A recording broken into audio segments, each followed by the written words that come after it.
কাফেররা প্রতিনিয়ত বিদ্রুপ করত।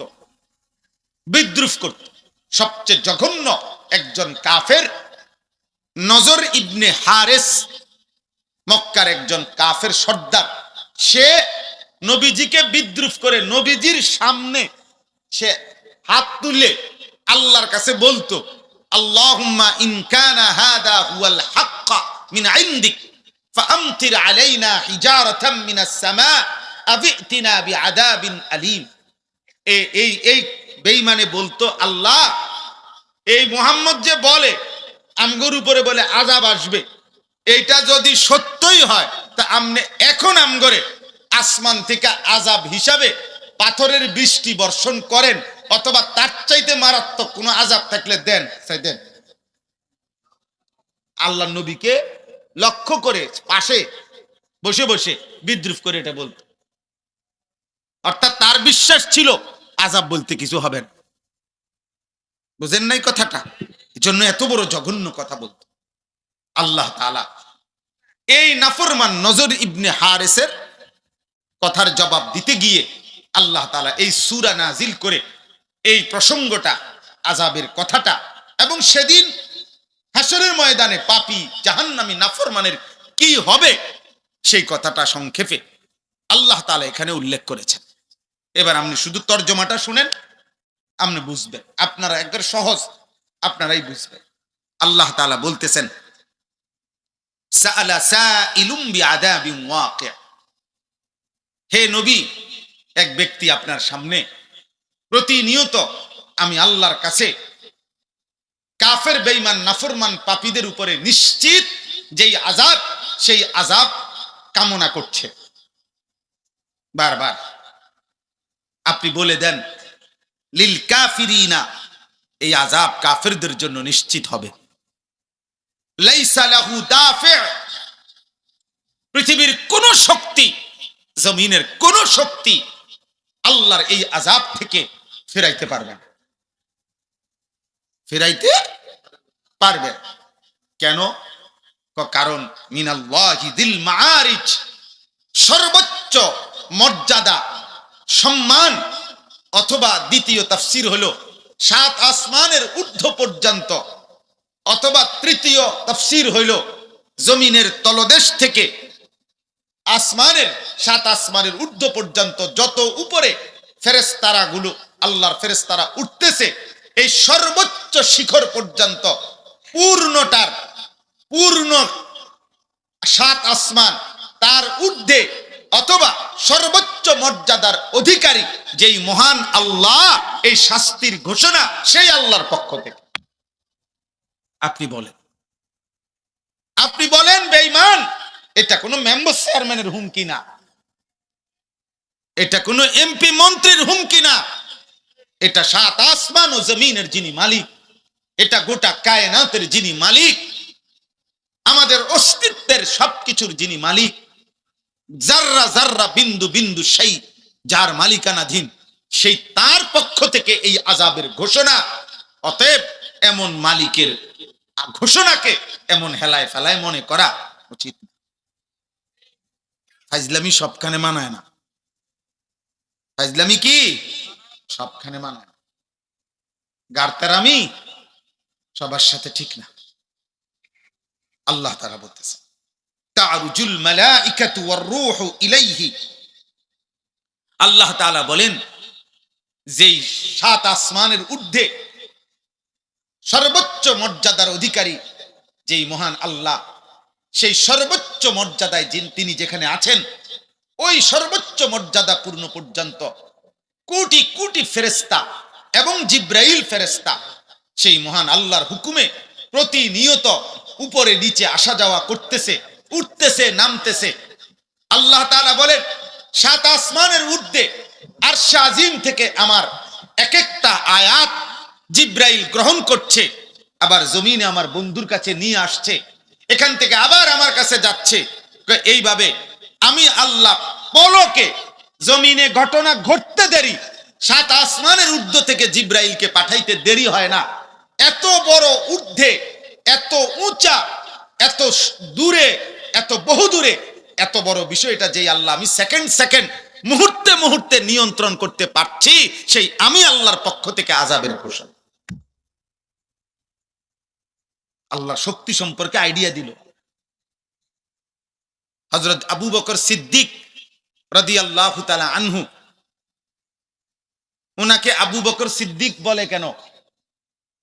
সবচেয়ে নবীদের পরে সবচেয়ে বড় সত্যবাদী এই কায়নাতে, আল্লাহর সৃষ্টিতে আবু বকর সিদ্দিক। সমস্ত নবীদের পরে সর্বশ্রেষ্ঠ মানুষ হযরত আবু বকর সিদ্দিক রাদিয়াল্লাহু তাআলা আনহু। মানে আদম আলাইহিস সালাম থেকে আমাদের নবী পর্যন্ত লাইন ধরলে, এরপরে জান্নাতি বান্দাদের যে বাকি মানুষের মধ্য থেকে যে লাইন শুরু হবে, নবী সাল্লাল্লাহু আলাইহি সাল্লামের পেছনে মানুষের মধ্য থেকে, উম্মতের মধ্য থেকে, বাকি বান্দাদের মধ্য থেকে প্রথম যে ব্যক্তি দাঁড়াবে তিনি আবু বকর সিদ্দিক। আফদালুন নাস বা'দাল আম্বিয়া আবু বকর।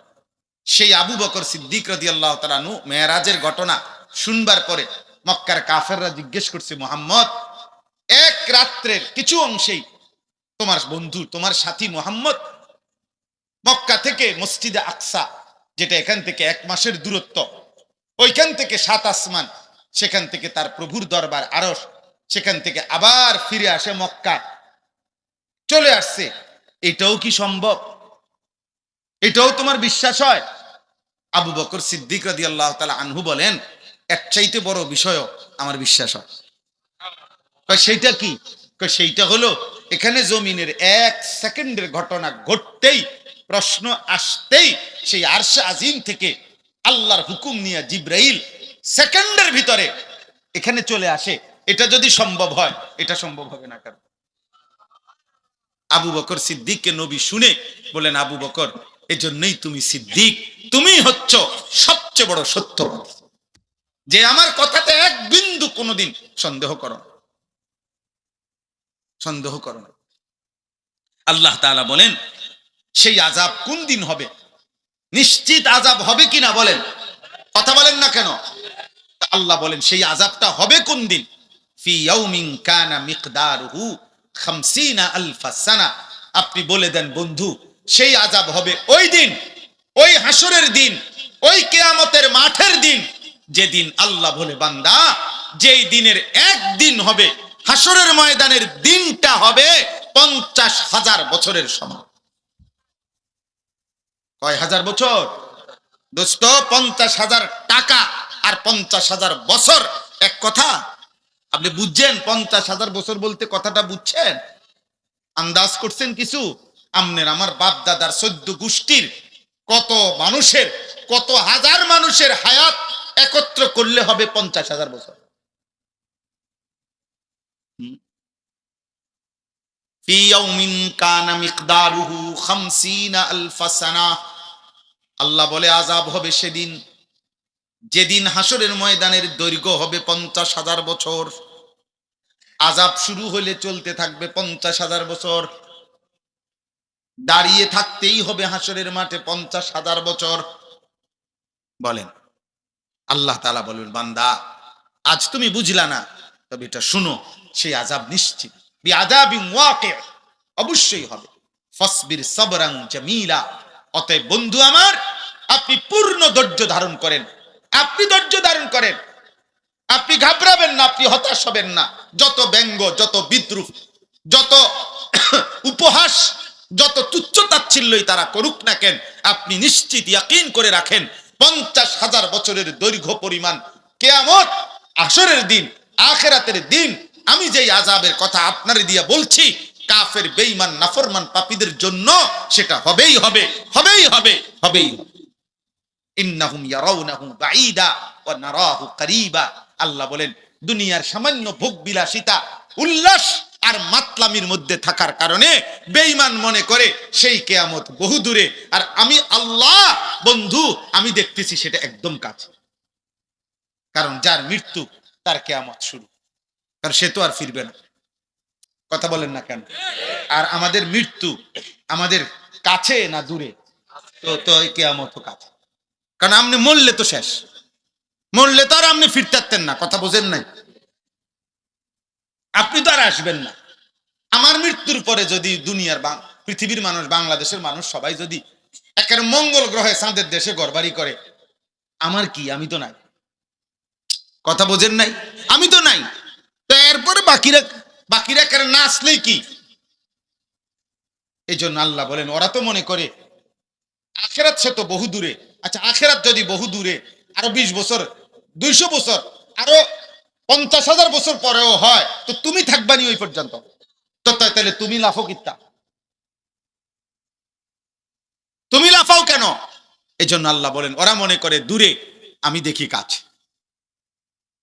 ইয়াউমা তাকুনুস সামাউ কাল মুহল, সেদিন ইসরাফিল যখন ফু দিবে, কিয়ামত যখন শুরু হবে, আল্লাহ তাআলা বলেন আকাশ তখন গলিত তামা, তামা গলাইলে যেরকম পড়তে থাকে, এরকম গলিত সীসা, গলিত তামার মতো, উত্তপ্ত আসমান গলিত তামার মতো পড়তে থাকবে।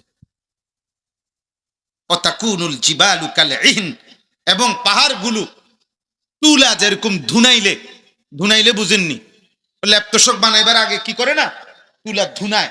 এ ধুনাইলে, এই ধুনানো তুলা উড়াইয়া দিলে যেমন বাতাসে উঠতে থাকে, আল্লাহ বলেন পাহাড়গুলো এভাবে ধুনিত তুলার মতো উঠতে থাকে। আল্লাহ তাআলা বলেন ওয়ালা ইয়াসআলু হামিমুন হামিমা, একেবারে কলিজার টুকরা কোন বন্ধুও সেই হাসরের ময়দানে তার কোন কলিজার টুকরা বন্ধুরেও, আপন ঘনিষ্ঠ বন্ধুও বন্ধুকে ভালো মন্দ কিছুই জিজ্ঞেস করবে না। ইউবাসসারুনাহুম, অথচ একজন আরেকজনকে দেখবে। এই তোমার সেই বন্ধু, বিগত 20 বছর যারে একসাথে একসাথে মদ খাইছো, গাঁজা খাইছো, একসাথে 30 বছর বিড়ি খাইছো, এক দোয়ানে চা দোয়ানে গপ মারছো, এবারে ওই যে কাকু। আল্লাহ তাআলা বলে এভাবে একজন পরিচিত বন্ধু একজনকে দেখবে, কিন্তু কেউ কাউকে জিজ্ঞেস করবে না। শেষ কথা হলো ইয়াওয়াদ্দুল মুজরিমু লাউ ইফতাদি মিন আযাবি ইয়াউমিইদিন বিবানি ওয়া সাহিবাতিহি ওয়া আখি। আমার বাপ, আমার আল্লাহ বলে সেদিন হাসরের ময়দানের এই ভয়ানক দৃশ্য দেখে আল্লাহ তাআলা বলে প্রত্যেকটা পাপী নাফরমান জাহান্নামী খোদার কসম আল্লাহর কাছে বলবে, আল্লাহ আজকে এই হাসরের ময়দানে আমার সন্তানদেরকে জাহান্নামে দিয়ে দেন, আমার স্ত্রীকে জাহান্নামে দিয়ে দেন, আমার ভাই বোনদেরকে জাহান্নামে দিয়ে দেন, আমার পুরা গ্রাম, আমার মহল্লাবাসীদেরকে জাহান্নামে দিয়ে দেন, এই পৃথিবীর সমস্ত মানুষকে জাহান্নামে দিয়ে দেন। খোদার কসম আল্লাহ বলে সে শুধু বলবে সুম্মা ইউনজি, মাওলা আমারে বাঁচায় দেন। আরে তোর আব্বাও নি, আরে রাখেন আব্বা, খেতা কিলান আব্বা, আব্বারে জাহান্নামে দেন, মাওলা আমারে বাঁচায় দেন। এটা তোমার স্ত্রী, ওরে বাদ দেন স্ত্রী। ওই তোমার ছেলে, আর রাখেন ছেলে, আমারে বাঁচায়। ওমান ফিল আরদি জামিআ সুম্মা ইউনজি, আল্লাহ শুধু আমারে বাঁচান, আমারে বাঁচান। ইয়া রব্বি নাফসি নাফসি, ইয়া রব্বি নাফসি নাফসি, আল্লাহ আমাকে বাঁচান, আমাকে বাঁচান, আমাকে আমাকে। মা চাই না, বাপ চাই না, স্ত্রী চাই না, সন্তান চাই না, গ্রামবাসী মহল্লাবাসী চাই না, গোটা পৃথিবীর সবাইরে জাহান্নামে দিয়ে হলেও আমারে বাঁচায় দেন। কাল্লা, আল্লাহ বলবেন না, কখনোই হবে না, তোমার শাস্তি তোমাকেই ভোগ করতে হবে। ইন্নাহা লাযা, বান্দা এখন তোমাকে যেই জাহান্নামে ফেলা হবে সেটা হবে ধাউ ধাউ লেলিহান আগুনের শিখা, নাজ্জাআতাল লিশাওয়া। আল্লাহ বলেন 1 সেকেন্ডে জাহান্নামের আগুনে যখন ফেলা হবে তোমার সারা দেহের চামড়া তুলে ফেলবে, চামড়া খসাইয়া ফেলবে, চামড়া ফ্রাই বানায় ফেলবে, ফ্রাই খসিয়ে ফেলবে। মানুষ কথার প্রসঙ্গে বলে কিনা দুনিয়ায়, এমন ফিডা ফিট করে চামড়া তুললাম। আল্লাহ তাআলা বলেন খোদার কসম, এই আয়াতের অর্থ এটা। আল্লাহ বলে তোরে এখন এমন আগুনে ফেলা হবে, নাফরমান তোর চামড়া তুলে ফেলা হবে এখন। তাদউ মান আদবারা ওয়া তাওয়াল্লা। দোস্ত আমার, শেষ আয়াত শোনো। আল্লাহ তাআলা বলেন সেদিন জাহান্নামের আগুন, যারা যারা আল্লাহর হুকুম থেকে, এক এক ওয়াক্ত নামাজ থেকে যারা নিজেরা বিমুখ ছিল, অন্যদিকে পৃষ্ঠ প্রদর্শন করে মসজিদ এদিকে যায়, এদিকে আজান হয়, এদিকে যায় নাফরমান ওইদিকে, আল্লাহর হুকুম থেকে যারা মুখ ফিরায় নিছে, জাহান্নামের আগুন তাদউ, খোদার কসম আল্লাহ বলে আগুন ওই নাফরমানকে ডাক দিবে, এদিকে ওই এদিকে, ওইদিকে যাস কেন, কারে তালাশ করস বেঈমান, এদিকে আমি আগুন তোর জন্য অপেক্ষা করছি। আজ তোকে বুঝাবো আমার রবের একটা একটা সেজদা না দেওয়ার শাস্তি কি। দিগা ও জামা ফাআওয়া, আল্লাহ বলে যারা যারা আমি আল্লাহকে ভুলে আখিরাতকে ভুলে দিবানিশি শুধু সম্পদ জমা করেছে, ফাআওয়া, আর সেই সম্পদকে আগলাইয়া কৃপণের মতো দুনিয়ার জন্য ধরে রাখছে। কিসের যাকাত, কিসের সাদকাতুল ফিতির, কিসের দান, কোথায় হজ, কোথায় উমরা, কোথায় আল্লাহর রাস্তায় খরচ করা, কিচ্ছুর খবর নাই। হালাল হারাম মিশ্রিত সুদে ঘুষে কিস্তিতে বাটপারি সিটারি 2 নম্বরি 6 নম্বরি করে শুধু কেবল সম্পদ জমা করেছে। আল্লাহর কসম, আল্লাহর কসম, জাহান্নামের আগুন নিজে তাকে ডেকে ডেকে টাইনা নিয়ে আসবে জাহান্নামের। আল্লাহ আমাদেরকে হেফাজত করে, আল্লাহ আমাদেরকে হেফাজত করে। আমার ভাই, আমার বন্ধু, আমার বাপ, আমার চাচা, আমার পর্দার আড়ালের মা বোন, আমরা সবাই আল্লাহ তাআলা আমাদেরকে রমজান দিছেন। আল্লাহ তাআলা বলছে বান্দা আমি সর্বোচ্চ চেষ্টা করেছি, বান্দা আমি নিজের হাতে রমজান সাজাইছি। ইফতার, সাহারি, রোজা, তারাবি, এতেকাফ, শবে কদর, রহমত, মাগফিরাত, নাজাত, 1-70 চারিদিক দিয়া ব্যারিকেড দিয়া, মানে মনে করেন পুরা প্যান্ডেলের চারখান দিয়া আটকাইয়া, এমন ভাবে বলছি শুধু একটা দরজা খুলছি। আমি আল্লাহ চাইছি ওই দিক দিয়া বসো, এদিক দিয়া বসো, এন দিয়া বসো, এন দিয়া বউ, ওইন দিয়া বউ, এখানে ডাকো, ওখানে ডাকো, সকালে ডাকো, দুপুরে ডাকো, রাতে ডাকো, সব অবস্থায় আমি মাসটাকে এইভাবে আটকাইছি। শুধু একটা দরজা খোলা রাখছি, সেটা শুধু জান্নাতের দরজা। রমজানের প্রথম থেকে শেষ পর্যন্ত তুমি শুধু ডাকবা, তুমি শুধু চাইবা, তুমি শুধু মাফ চাইবা, আমি শুধু জান্নাতে ঢুকাব। এই জন্য জাহান্নামের দুয়ারও বন্ধ, শয়তানও আটকায় রাখছি। আমি চাইছি আমার বান্দা শুধু জান্নাতে ঢুকাই। সেই রমজান যার জীবনে কোনো আসর করে নাই, আহা বদনসিব। এত বড় রমজান যার জীবন থেকে চলে গেল, অথচ যেমন চেহারা তেমনই, যেমন বিড়ি তেমন বিড়ি, যেমন মিথ্যা তেমন মিথ্যা, যেমন নাটক সিনেমা দেখা ওই একই রকম, ওই একই রকম গান বাদ্য। হায় ধিক তোর কপালে, আফসুস তোর জীবন, আফসুস বদনসিব, দুর্ভাগ্য তোমার কপাল, অভিশপ্তই জীবন, আফসুস এই জীবনের, যে জীবন এত বড় রমজান পেল, 30 দিন পূর্ণ পেল, কিন্তু জিন্দিগির কোনো পরিবর্তন করতে পারল না, জীবনের কোনো পরিবর্তনই হইল না। আল্লাহ তাআলা আমাদেরকে রমজান পরবর্তী আমাদের জীবন সুন্দর করার সবক, কলিজার মধ্যে এই ফিকির, জাহান্নামের ভয় আল্লাহ তাআলা আমাদের দিলে দান করেন। আল্লাহ তাআলা এই গল্লাই আল ইখলাস জনকল্যাণ সংস্থা আল্লাহ তাআলা কবুল করেন।